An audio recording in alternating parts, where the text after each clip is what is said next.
주님께서 여러분과 함께 또한 사제의 영과 함께 마테오가 전한 거룩한 복음입니다. 주님 영광 받으소서. 그때 예수님께서 제자들에게 말씀하셨다. 너희는 어떻게 생각하느냐? 어떤 사람이 양 100마리가 있는데 그 가운데 한 마리가 길을 잃으면 99마리를 산에 남겨둔 채 길 잃은 양을 찾아 나서지 않느냐? 그가 양을 찾게 되면 내가 진실로 너희에게 말하는데 길을 잃지 않은 99마리보다 그 한 마리를 두고 더 기뻐한다. 이와 같이 이 작은 이들 가운데 하나라도 잃어버리는 것은 하늘에 계신 너희 아버지의 뜻이 아니다. 주님의 말씀입니다.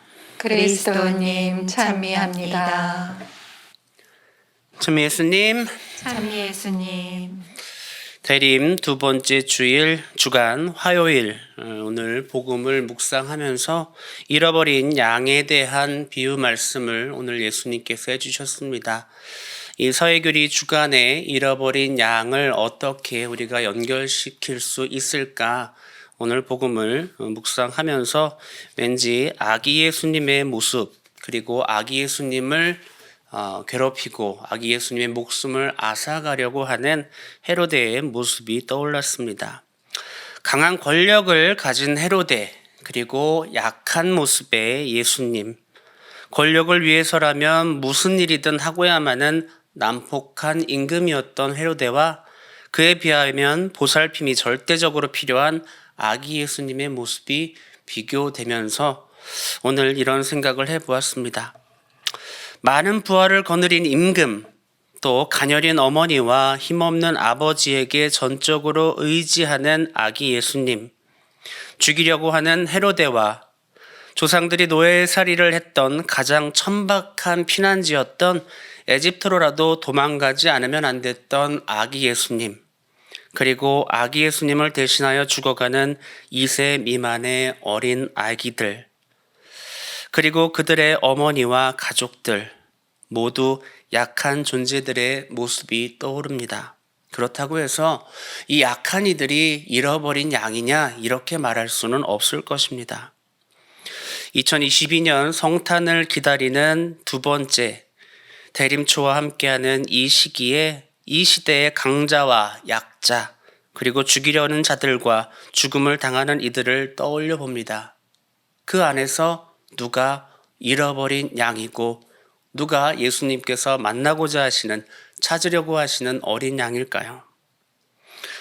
돈과 권력으로 법을 좌지우지하는 이들, 돈과 권력으로 언론을 장악하는 이들, 돈으로 자신의 죄를 묻어버리는 이들, 정규직보다 비정규직을 늘리려고 하는 소위 있는 자들, 근무 환경에 따른 불치병을 나몰라라 하는 자들, 단기간에 이익을 올리고자 파괴하고 건설하고 있는 자들, 자신들의 치부를 숨기려 온갖 불법을 저지르는 그런 자들, 약자들의 죽음마저도 자신들의 이익을 위해서 불이익을 당하지 않으려 정치적으로 이용하는 자들, 어쩌면 신앙을 가지면서도 이러한 행동을 일삼는 자들이 하느님의 입장에서 보면 잃어버린 양들이 아닐까. 그들이 정말 회개하고 돌아온다라고 한다면, 그리고 신앙인으로서 건강하게 이 사회에서 일꾼으로서 일할 수 있게 된다면 그것만큼 하느님을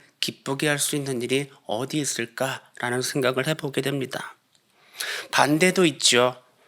지금 이 시간에도 죽어가고 있는 이들, 아무리 소리쳐도 살려달라고 소리쳐도 듣는 이 없는 사회적 약자들의 모습도 있습니다.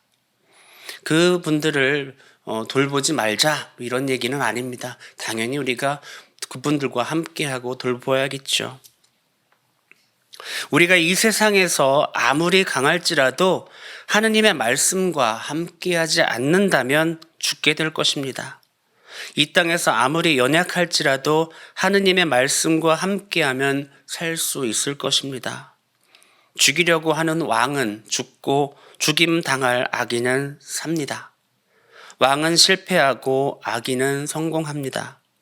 헤로데는 역사의 무대에서 사라지고 아기 예수님은 영원히 남습니다. 그렇다면 지금 우리들의 모습은 어떨까요? 아기 예수님의 모습을 담고자 할까요? 아니면 세상 속에 세상의 질서에 따르는 그런 헤로데와 같은 모습일까요? 어쩌면 이 세대를 살고 있는 많은 목자들이 이리 때의 표적이 된 어린 양을 희생양으로 여기고 그를 돌봐야 하는 것을 포기하고 있는지도 모르겠습니다. 하지만 우리 주님께서는 그러한 희생양을 원치 않으십니다. 당신 자신의 봉헌으로 모든 양들을 안전하게 풀을 뜯기고 물을 먹이기를 원하십니다. 이 작은 이들 가운데 하나라도 잃어버리는 것은 하늘에 계신 너희 아버지의 뜻이 아니다. 오늘 예수님께서 말씀하셨습니다. 하느님의 사랑은 찾아 헤매는 사랑입니다. 하느님의 사랑은 가만히 앉아서 기다리는 사랑이 아닙니다. 약자를 희생시키고 이익을 보는 사랑이 결코 아닙니다. 길을 잃고 방황하는 죄인들을 찾아서 위로하고 당신 품에 감싸주는 그러한 사랑이 바로 하느님의 사랑입니다. 하느님의 백성으로서 사제직과 왕직, 예언자직의 소명을 받은 우리 모두가 이 시대를 어떻게 살아야 하는지 묵상하고 기도하며 실천했으면 합니다. 우리는 잃어버린 양을 찾아서 떠나는 목자여야 합니다. 그런 목자적인 삶을 살아갈 수 있는 여러분과 또 제가 되기를 주님의 이름으로 기도합니다.